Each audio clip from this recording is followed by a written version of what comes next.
Guyana, the region and the world. Compiled in the News Talk Radio newsroom and powered by DemeraraWaves.com.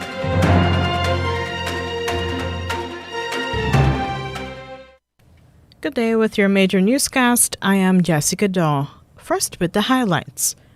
Government has accepted 10 of 14 proposed amendments to the local content bill being debated today. Former Finance Minister Winston Jordan granted a $3 million bail on charges of misconduct in public office when he appeared before Chief Magistrate Anne McLennan yesterday. Opposition leader Joseph Harmon has sought to justify why he should remain as opposition leader. 3 civil society organizations are calling on the President Irfanali-led government to delay a parliamentary vote on the Natural Resource Fund bill scheduled for this Wednesday, December 29. A 36-year-old Linden man is hospitalized after leading police on a high-speed chase and found with an unlicensed gun and live rounds. In the region, St. Vincent and the Grenadines has recorded its first case of the Omicron variant of COVID-19 virus. And we get the latest international news coming from the BBC. Do stay tuned. Advertise with us on News Talk Radio Guyana 103.1 FM for best coverage on programs on motivation, beauty and health, parenting and relationships, knowing your rights, and a variety of enlightening content, and get value for your money. Call our helpful staff today on 223-1056 or 223-1041 today. Now for the news in detail.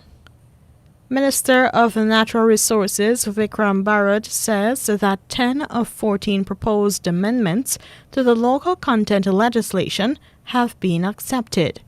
He says these include the establishment of a local content advisory committee with representatives from the opposition, Bar Association, private sector, and the National Tushars Council.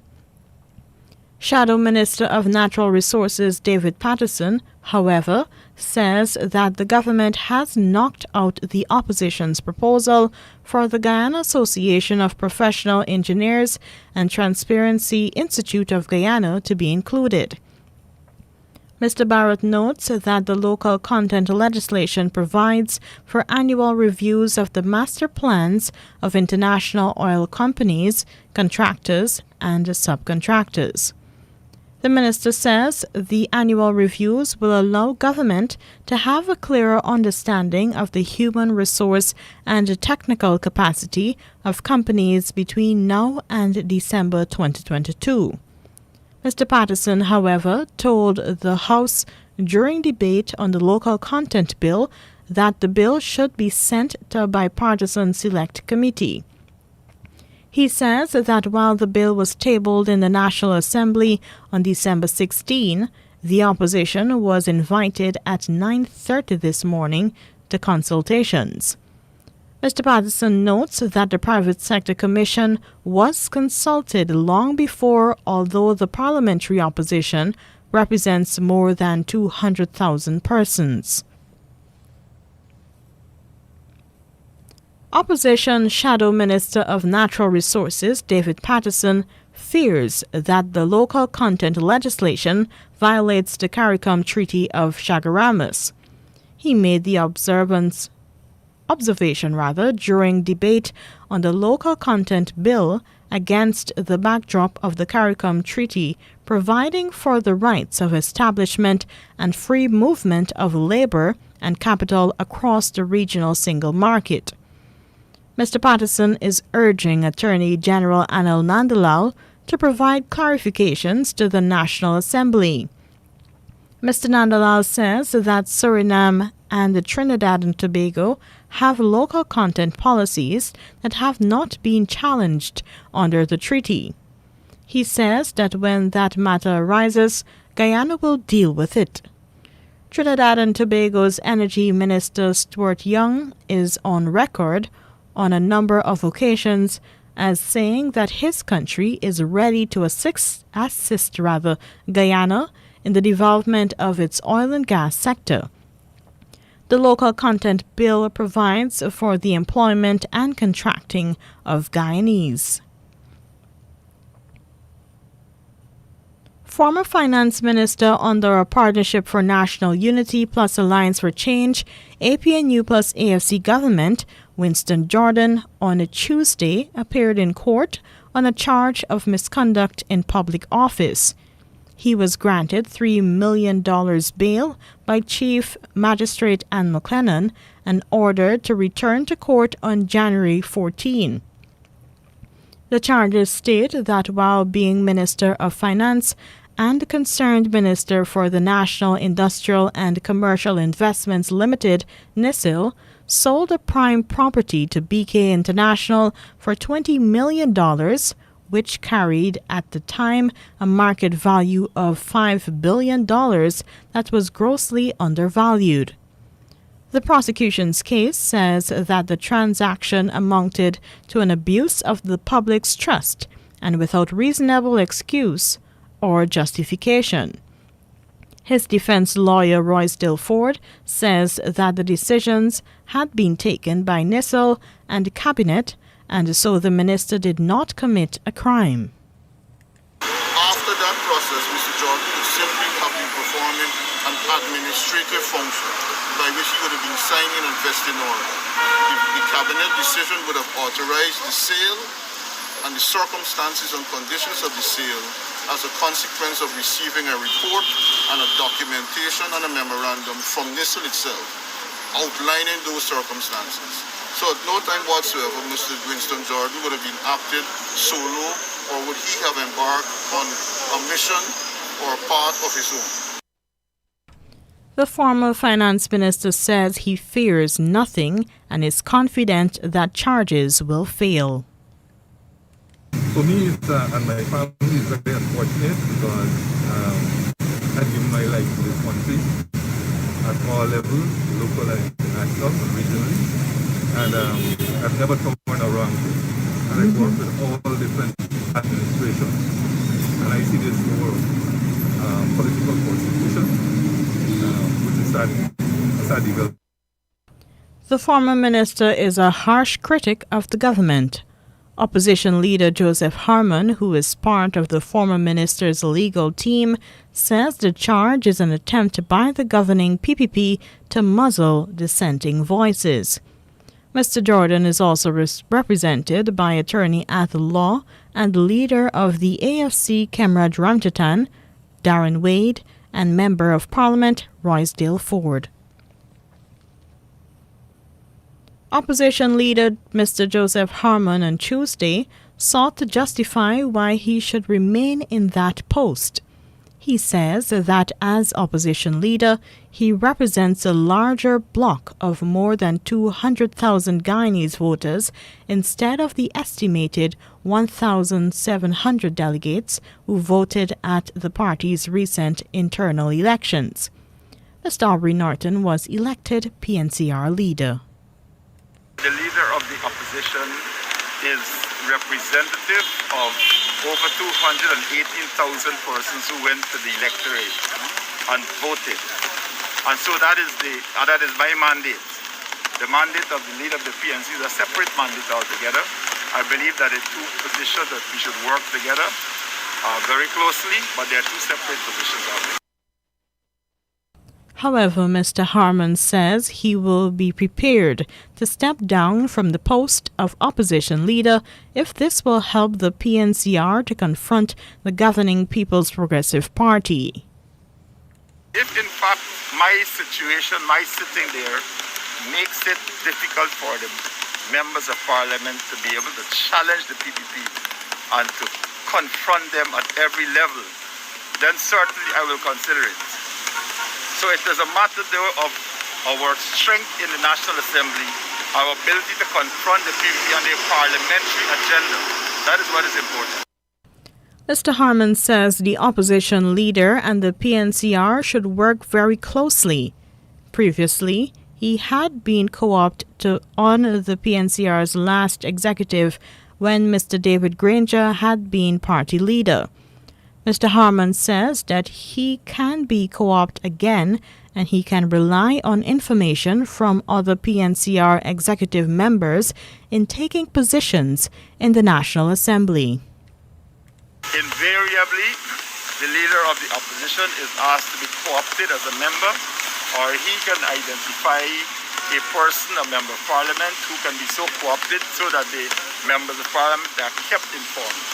At this stage, we have the chief whip, who is the person that really keeps us in line, is a member of the central executive.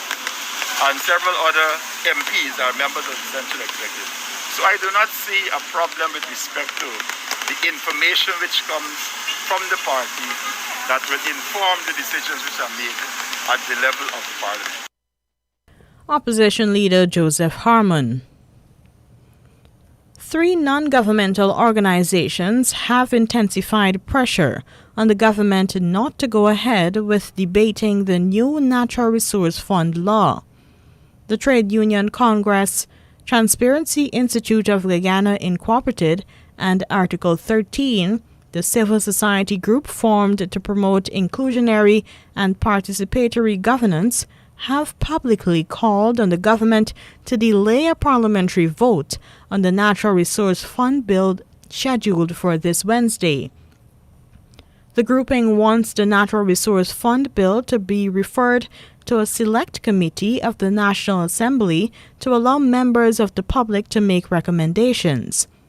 The joint statement by the grouping says it considers it entirely unreasonable, even in the best of circumstances, for Guyanese and their parliamentary representatives to have just 8 working days to consider the text and implications of undoubtedly the most significant piece of legislation of the PPPC administration.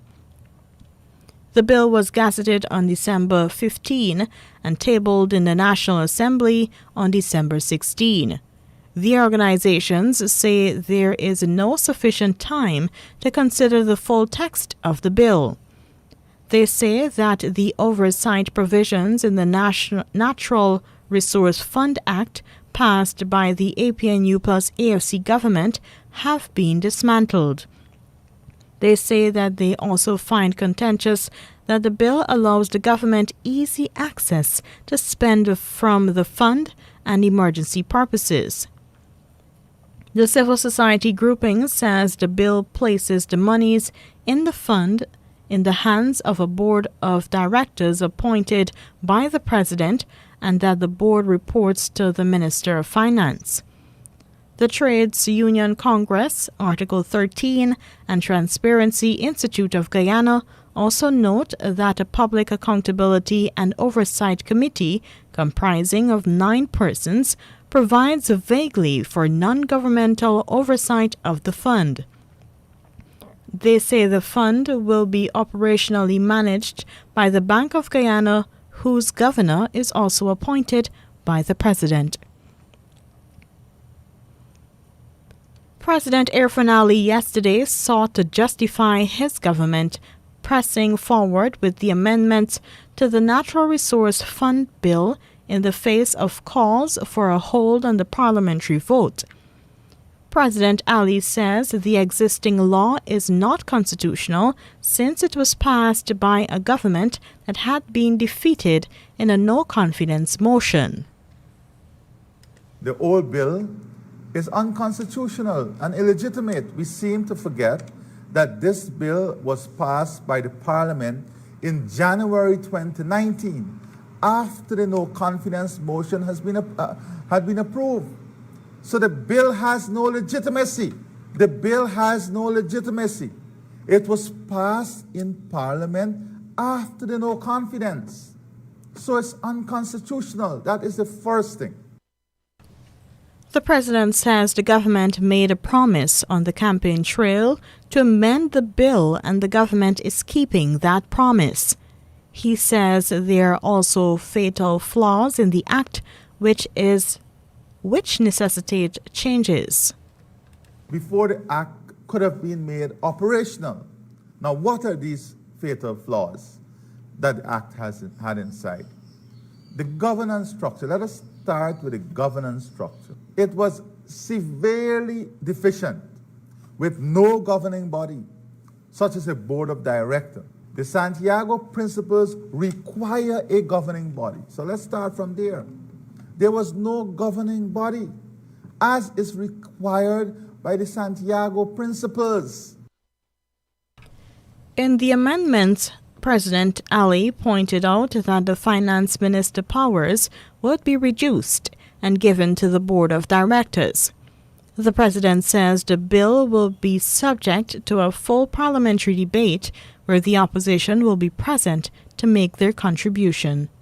Civil society is calling for the bill to be sent to a select parliamentary committee and be opened for public consultations and contributions before passage in the National Assembly. A new and united Guyana ANOG is accusing the People's Progressive Party's policy is to get rid of necessary safeguards for proper governance. Describing this as an alarm trend, ANOG says the PPP is marginalizing Guyanese who are not its supporters. ANOG says the Irfan Ali-led administration is favoring its supporters while shaping bodies that have been established by law to easily access state resources to pursue a divisive agenda. That small political party is blaming the PPP administration for using its parliamentary majority to consolidate its power and streamline its unobstructed access to state funds. At the same time, ANOG says the government is sidelining any non-PPP Guyanese from access to information which will enable scrutiny of its management of the country and its resources. It says the government used their majority in Parliament to authorize an increase in the amount of money it may borrow. It then began to spend large sums of money on ad hoc and poorly monitored cash handouts and inadequately audited and poorly monitored contract awards. According to that party, this expenditure could only have been funded by increased borrowing, and it is likely that borrowing was done against the collateral of the Petroleum Fund. ANOG says most recently the government has indicated its intention to use its majority in Parliament to amend the petroleum legislation by removing any meaningful safeguard against its unrestricted access to the oil fund. The party forecasts that the spending spree will now ramp up. The party accused the government of failing to address the concerns of public servants and consulting with unions, but instead punished protesting public servants. The Health Ministry says while there is a decline in COVID cases, there are still serious cases of the COVID that cause persons to be hospitalized. Minister of Health Dr. Frank Anthony detailed the data during his COVID update yesterday. We have currently 741 active cases across Guyana, and of those cases we have 32 persons who are currently in a hospital, with 22 of them being at the Ocean View Hospital. Of the persons hospitalized at Ocean View, we have 7 of them in the ICU. Currently, overall, we have 17 patients that require oxygen, so it shows that they still have a severe form of COVID, and we all have to be taking the precautions. The death toll remains at 1,050 persons. The ministry says it has partially vaccinated 410,181 persons, and 293,601 adults are fully vaccinated. There are 30,214 children ages 12 to 17 years old partially vaccinated and 21,527 fully vaccinated. To date, 10,708 booster shots were administered.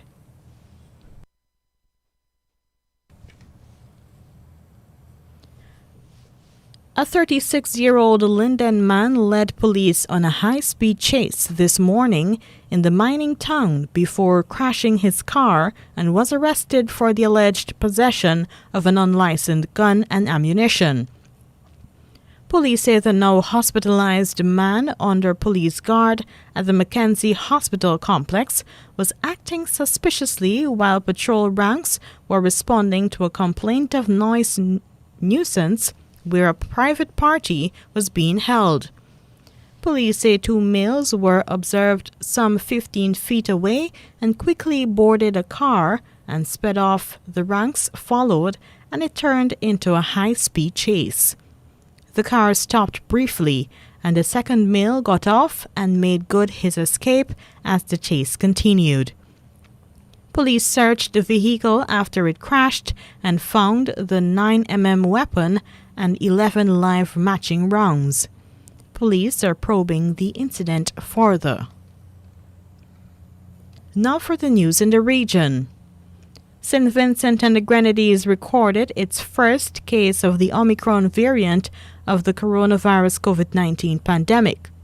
Authorities say the person is a fully vaccinated adult United States traveler who tested positive for the virus. The Caribbean Media Corporation reports that the National Emergency Management Organization, NEMO, said the unnamed traveler who had a negative COVID-19 test result had been subjected to further testing on arrival. NEMO said that the island had recorded 3 new COVID-19 positive cases on Monday from 74 samples collected on December 24, resulting in a positivity of 4.1%.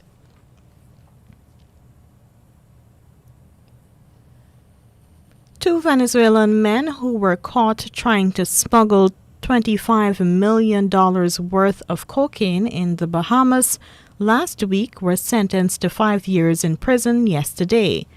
The drug smugglers claimed a high-ranking police officer on the island was in on the scheme. A 29-year-old man and a 64-year-old man received the 5-year prison sentence as well as a $100,000 fine. They pleaded guilty to several drug-related charges stemming from their actions between November and December. The two men were charged with possession, supply, and the trafficking of narcotics after they were caught trying to smuggle 1,254 kilos of suspected cocaine on December 22nd. According to police reports, on the day in question, officers became suspicious when they heard the sound of an aircraft hovering around the island's airport after 11:45 p.m. When officers arrived at the airport, they saw a plane parked on the runway. Upon approaching the aircraft, police said they saw two men running from the plane, leaving the door open. Police pursued the suspects, captured them, and took them back to the plane, where officers found 44 black bags along with 12 plastic bag packages containing suspected cocaine. The men were subsequently arrested and taken into police custody, where they admitted to the offense. Barbados' Prime Minister Mia Mottley says she will be involving opposition leader Joseph Artley to work out ways of ensuring that Barbadians can vote safely despite the coronavirus. Barbadians will go to the polls on January 19 in a snap election ahead of 2023. It is my intention to have meetings convened of the Electoral and Boundaries Commission and the COVID Cabinet Subcommittee so that they may advise how best we structure the actual voting process to reflect an appreciation of the realities of COVID in our midst.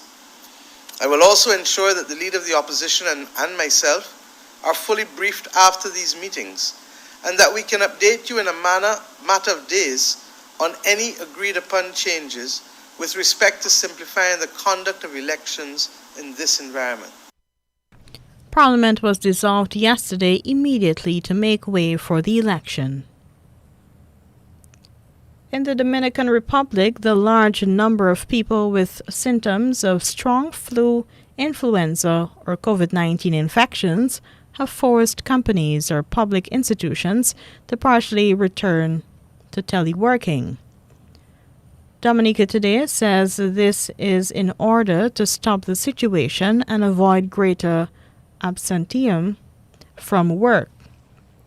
In recent weeks, there has been an increase in demand for laboratory tests for influenza and COVID-19, as it is high in several people with flu symptoms, fever, body aches, and headache. Some public institutions where cases of COVID have recently been detected, according to reliable sources, have already taken internal measures to send all staff with flu symptoms to telework. Authorities say essential personnel will be kept on site until the wave of infection subsides. Although the Dominican Republic's Ministry of Public Administration has not yet announced any restrictive measures, the number of positive cases of COVID and the influenza virus force entities to take steps to protect staff. And lastly, in the region, Jamaica's music industry is mourning the loss of a young producer known as Tadmar, who was shot and killed by police in Grants Pen on Tuesday night. The producer reportedly worked with artist Jashi on the song Cream of the Crop. The Jamaica Police Force confirmed the shooting took place sometime after 8 p.m. when a team was reportedly responding to reports of gunfire in the area. The police reportedly had an encounter with the producer in the Cruiser Gully area of Grants Pen, St. Andrew, during which he was shot and killed by the cops. A .45 semi-automatic firearm with 3 rounds was reportedly taken from his body. The police have not released the victim's full name. And here now is your international news coming from the BBC. BBC News with Sue Montgomery. The Director General of the World Health Organization has warned that a huge wave of Omicron coronavirus cases is putting severe strain on health services worldwide. Tedros Adhanom Ghebreyesus was speaking at a press conference in Geneva. I'm highly concerned that Omicron, being more transmissible, circulating at the same time as Delta, is leading to a tsunami of cases. This is and will continue to put immense pressure on exhausted health workers and health systems on the brink of collapse. Dr. Tedros said the only way to end the acute phase of the pandemic was for rich countries to end global vaccine inequality. Health officials in Thailand have blamed the rapid spread of the Omicron variant there on a super spreader event. A senior health advisor warned against visiting unventilated bars and restaurants to celebrate New Year's Eve. Celia Hatton has more details. The Thai authorities say a married couple returned to the northeastern province of Kalasin after visiting relatives in Belgium. They weren't required to quarantine and so went out immediately to several bars, restaurants and shops without realizing they had COVID. They're now believed to have infected more than 250 people, spreading the Omicron variant to 11 provinces. Thai officials say that unless more restrictions are introduced, daily infections could reach 30,000 cases a day by March. Thousands of people have stood in long queues outside metro stations and bus stops in the Indian capital Delhi after the authorities imposed a 50% passenger limit on public transport due to the pandemic. In some areas, the lines were up to 2 kilometres long. The Delhi government declared a yellow alert on Tuesday after the number of positive tests shot up. hours after one of Hong Kong's last remaining pro-democracy publications was raided by national security police, it's announced its immediate closure. 7 current and former employees of the online media firm Stand News were arrested and charged with sedition. Using a national security law imposed in the Chinese territory by Beijing, police also froze almost $7 million in the non-profit firm's assets. Nathan Law was a leader in the pro-democracy movement in Hong Kong. He urged the international community to support press freedom. This year is a year of press freedom. We've got 2 Nobel Peace Prize laureates that are journalists. And what has been happening in Hong Kong is a vivid case of how fast an authoritarian or even totalitarian government could erode our civil society and then to crush our press freedom. It is an appalling example, and our responsibility is to publish for them and publish about what's happening in Hong Kong. BBC News. Opposition activists have held a protest rally in Indian-administered Kashmir against the government's plans to sell vast tracts of land in the disputed territory to private buyers. The government says it's signed deals worth more than $2 billion. Kashmiri leaders say the move is aimed at changing the demographics of the country's only Muslim-dominated region. Environmental activists in the Philippines have criticised the government's decision to lift a 4-year ban on new open-pit mines. The government stopped the practice in 2017, saying it was responsible for widespread ecological damage. But the authorities now say open-pit mines are an essential industry in the country's recovery from the pandemic. A Ugandan author and government critic, Kakwenza Rubira Bashaija, who won this year's PEN Prize for International Writers of Courage, has been arrested. From Kampala, Patricia Oyella. Kakwenza Rubira Bashaija is best known for the book The Greedy Barbarian about high-level corruption in a fictional country. His lawyer says the author is currently being held at the Police Crime Intelligence Facility in Bukoto, a Kampala suburb, after armed men in plain clothes broke into his home on Tuesday afternoon and took him away. His lawyer has been blocked from accessing him. Kakwenza is a critic of the country's President Yoweri Museveni and his son, Lieutenant General Muhoozi Kainerugaba. The Archbishop of Johannesburg has led midday prayers and laid flowers outside the residence of the late Archbishop Desmond Tutu in Soweto. Later today, an interfaith memorial service will be held in his honour in Cape Town. It's part of a week of commemorative events in South Africa to mark the life of the anti-apartheid leader who died on Sunday, aged 90. In a bid to prevent the spread of COVID-19, the Anglican Church has encouraged multiple services. BBC News. And that was your international news. Here now is a recap of the highlights. Government has accepted 10 of 14 proposed amendments to the local content bill being debated today. Former Finance Minister Winston Jordan granted a $3 million bail on charges of misconduct in public office when he appeared before Chief Magistrate Anne McLennan yesterday. Opposition leader Joseph Harman has sought to justify why he should remain as opposition leader. 3 civil society organizations are calling on the President Irfaan Ali-led government to delay a parliamentary vote on the Natural Resource Fund bill scheduled for this Wednesday, December 29. A 36-year-old Linden man is hospitalized after leading police on a high-speed chase and found with an unlicensed gun and live rounds.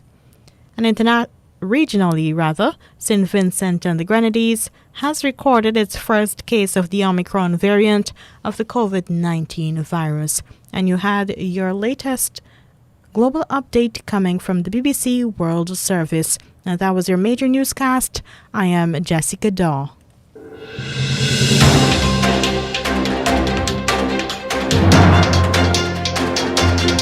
This has been the news compiled in the News Talk Radio Newsroom. For ongoing updates, visit demerarawaves.com, and you can check facebook.com/demwaves and twitter.com/demwaves.